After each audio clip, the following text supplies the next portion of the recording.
Hi friends, எல்லோரும் எப்படி இருக்கிறீங்க? குடல் குழம்பு எப்படி செய்யலான்னு பார்க்கலாம்.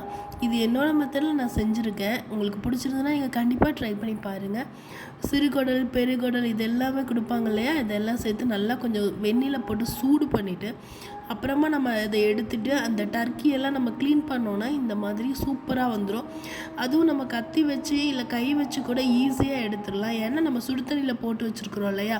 இப்போ பாருங்கள், டர்க்கி குடல் வந்து சூப்பராகவே ரெடி ஆயிடுச்சு. இனிமேல் நம்ம இதை ஃபுல்லாக பொடி பொடியாக கட் பண்ணிவிட்டு நம்மளுக்கு எந்த சைஸ் தேவையோ அப்படி கட் பண்ணிக்கலாம். குக்கரில் போட்டுட்டு கொஞ்சம் இஞ்சி பூண்டு பேஸ்ட்டு, கொஞ்சமாக உப்பு, ஒரு 1/4 டம்ளர் தண்ணி போதும், அதுக்கு மேலே ஊற்ற வேண்டாம். இந்த மாதிரி போட்டுட்டு நம்ம நல்லா பிசைஞ்சு விட்டுட்டு ஒரு 4 to 5 விசில் வச்சாலே போதும். ரொம்பலாம் வைக்க வேண்டாம்.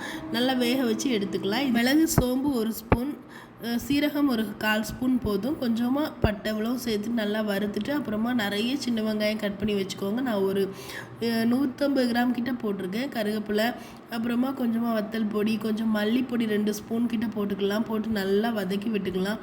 இது வந்து நம்ம வந்து பேஸ்ட்டு பண்ண போகிறோம். அதனால் நல்லா ஆறுனதுக்கப்புறமா மிக்ஸி ஜாரில் சேர்த்துட்டு பேஸ்ட்டாக ரெடி பண்ணி எடுத்துக்கலாம். தண்ணி ஊற்றி தான் அரைக்கணும். கொஞ்சம் கொஞ்சமாக தண்ணி சேர்த்து இந்த மாதிரி அரைச்சி எடுத்துக்கலாம். இப்போ நம்ம இன்னொரு கடாயை சூடு பண்ணிவிட்டு எண்ணெய் சேர்த்துக்கலாம். அதுக்கு நம்ம தாளிக்கிறதுக்கு என்னென்ன சேர்க்கணுமோ அதையும் கொஞ்சம் சேர்த்துக்கலாம்.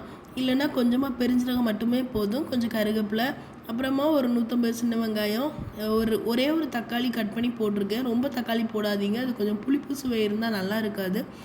இந்த டைமில் இப்போ குழம்புக்கு தேவையான கொஞ்சமாக 1 ஸ்பூன் இஞ்சி பூண்டு பேஸ்ட்டும் மட்டன் மசாலாவும் சேர்த்து நான் வதக்கிட்டு இருக்கேன்.